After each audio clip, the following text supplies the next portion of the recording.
Service dogs are very helpful when issued to a PTSD victim.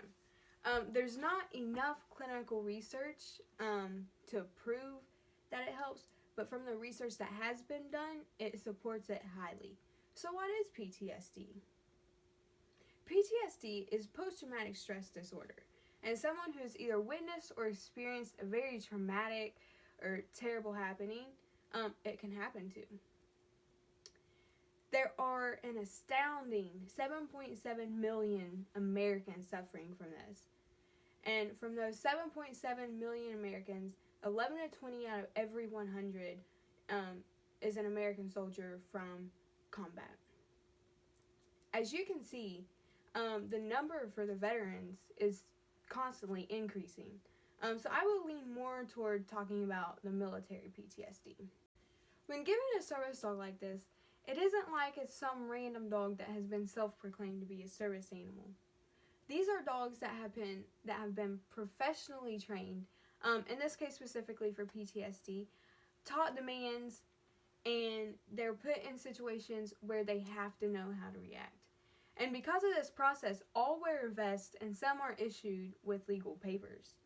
And also, this makes them not really even a pet. They're just there to do their work when they have the vest on. Service dogs and animals are permitted to go just about anywhere.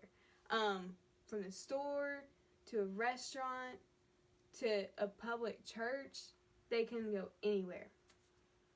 This is also supported by the ADA laws, the American Disability Act.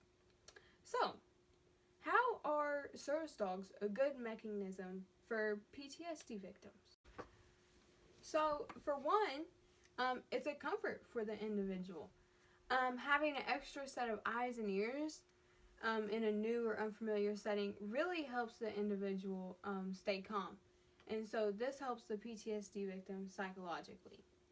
Secondly, when the person is either having anxiety or depression over either flashbacks or most commonly survivor's guilt, the dog somehow gets the attention off of the thoughts and onto itself, whether it be just coming over to the person or even laying its head onto the person's leg. So when a person has PTSD, they're a totally different individual than what they were before. So it is not uncommon at all for them to lash out at others either physically or even vocally.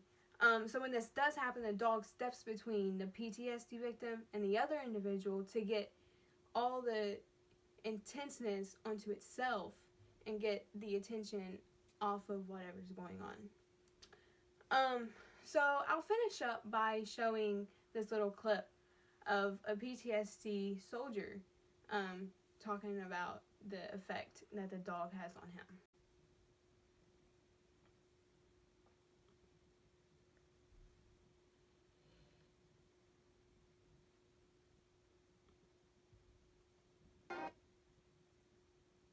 Eric is here talking with me about tough stuff, and his dog Gumbo under strict command. Stay. Gumbo's feet, you see, glued to the ground, always obeys. But watch now. Eric's remembering the doctor saying you have PTSD and you need help. Oh, I'd get mad. I'd get, extremely ugly words come out of my mouth and told them, just because they open a book, they can't put that stigma on me of what supposedly, I have just because that's what the books say and stuff like that. I was like, there has to be, you can tell, get a little agitated. Gumbo senses Eric's upset even before Eric realizes it. Amazing instinct and the power to stop panic attacks and tackle PTSD. You feel more optimistic? Oh, yes, ma'am. Yes, ma'am, a lot more optimistic. It is hope, a new hope, and that's critical when you consider this from the VA.